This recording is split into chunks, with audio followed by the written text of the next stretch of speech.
If someone called you a seducer, would you take it as a compliment or an insult? On the one hand, someone might think, yeah, I'm good at flirting. I turn heads and take numbers. Hell yeah, I'm a seducer. But on the other hand, someone might think, a seducer? Someone who lies and manipulates to have success in their love life? That's definitely not me. I guess the concept of a seducer is a bit of a confusing one because it's so weirdly defined. Like, does seducing someone imply that you're gonna be manipulative? Or can we call just being good at flirting a form of seduction? Well, in this video, we're gonna look at one conception of what a seducer is. And then, since we're trying to be about practicality on this channel, we're gonna compare this conception to a modern world and see where it might have its downfalls. So stay tuned for some mediocre dating advice at the end of the video.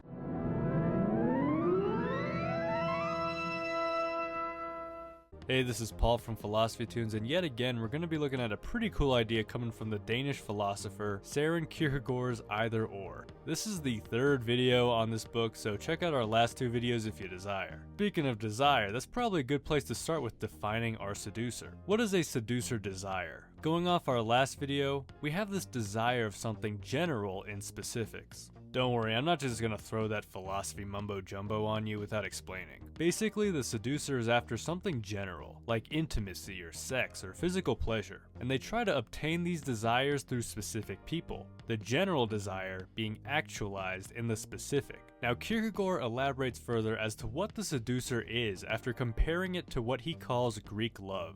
Ancient Greek love to Kierkegaard was love of the soul, and thus was focused on the individual person. You desire someone for their soul, their individuality. You want the person for who they are. Sure, you might move on to someone new, but while you desire someone, you desire them as an individual person. Greek love, therefore, was of the soul, not sensual, and it is this that inspires the modesty which rests over all Greek love. They fell in love with a girl, they set heaven and earth in motion to possess her. When they succeeded, perhaps they tired of her and sought a new love.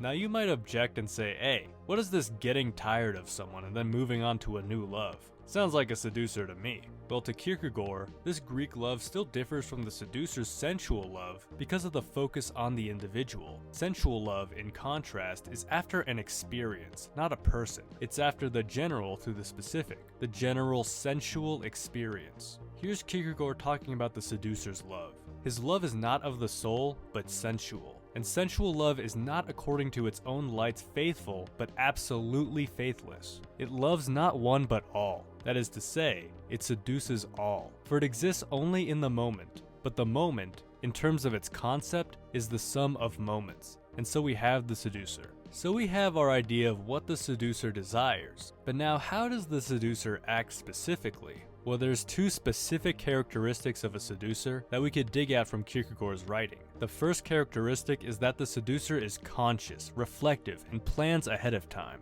Being a seducer requires always a certain reflection and consciousness, and once this is present, one may talk of cunning and intrigues, and of wily measures. So Kierkegaard uses Don Giovanni as an example here, as this kind of pseudo-seducer. Don Giovanni is after the same desires as other seducers, but unlike those other seducers, he doesn't plan ahead, which is why Kierkegaard hesitates to call him a seducer. To be a seducer, he lacks the time ahead in which to lay his plans, and the time behind in which to become conscious of his act. So this planning is our first characteristic of a seducer, someone who sets their sights on someone and takes time to consider how they're going to play this out for the long run. Now the second characteristic of a seducer is much more nefarious, and that is the ability to use their power of speech to lie. He says he could talk with a woman in such a way that, if the devil caught him, he could talk himself free if only he was given a chance to talk with the devil's great-grandmother. The power of such a seducer is speech, that is to say, lies. So we know what the seducer desires, and we have these two characteristics of the methodology of seduction, the planning ahead and the deceptive speech. Now at this point in the video, I'm going to make the argument that this isn't very practical, let alone ethical in our modern world. I mean, well, it's pretty obvious why lying is not ethical, so I don't think I have to explain that. But I'll try to argue that this super planning ahead and lying are not very practical today. And I'm speaking as a straight dude. I don't know the dating scene for others. So compared to Kierkegaard's time, we not only have a larger population, but we also have dating apps and other means that make the dating world more open than ever. This overabundant aspect of modern dating has led to an idea called an abundance mentality.